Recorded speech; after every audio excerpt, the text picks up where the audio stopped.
जिल्हा परिषद बांधकाम विभागाच्या बैठकीत सेस फंडाबाबत माहितीची मागणी। जिल्हा परिषद बांधकाम विभागाची महत्त्वपूर्ण बैठक आज पार पडली। या बैठकीसाठी जिल्हा परिषदेचे नूतन अध्यक्ष, उपाध्यक्ष, मुख्य कार्यकारी अधिकारी, सीईओ तसेच विभागाचे प्रमुख अधिकारी उपस्थित होते।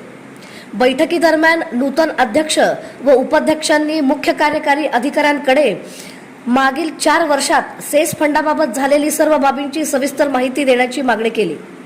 2022 ते 2025 अखेरपर्यंत सेस फंडाची एकूण रक्कम किती होती, तसेच या कालावधीत सेस फंड वाढवण्यासाठी कोणकोणत्या उपाययोजना करण्यात आल्या याची माहिती सादर करण्याचे निर्देश देण्यात आले। तसेच गेल्या 4 वर्षाच्या कार्यकाळात सेस फंडाचे वितरण कोणकोणत्या कामांवर करण्यात आले याचा तपशील देण्यासही सांगण्यात आले।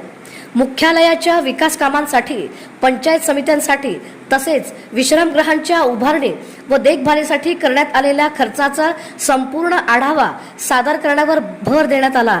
या बैठकीत सेस फंडाच्या वापरात पारदर्शकता आणि कार्यक्षमतेवर विशेष लक्ष देण्याचे निर्देश देण्यात आले असून संबंधित अधिकाऱ्यांना आवश्यक ती माहिती लवकरात लवकर सादर करण्यास सांगण्यात आली।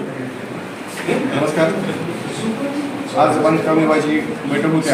आज बैठकीमध्ये जी काय रस्ते कामं पूर्ण कसे झाले, काय झाले 2022 पासून 2025 पर्यंत जी पूर्ण कामे अखेरपर्यंत जी फंड किती होता, प्रशासकीय अधिकाऱ्यांनी सेस फंड वाढीसाठी काय उपाययोजना केल्या, 4 वर्षातील कार्यकाळात सेस फंडाचे वितरण कुठल्या बाबीवर केले त्याची माहिती आपण मागणी करणार। आणि मुख्य व विकास कामासाठी, पंचायत समितीसाठी आणि विश्राम सभागृहासाठी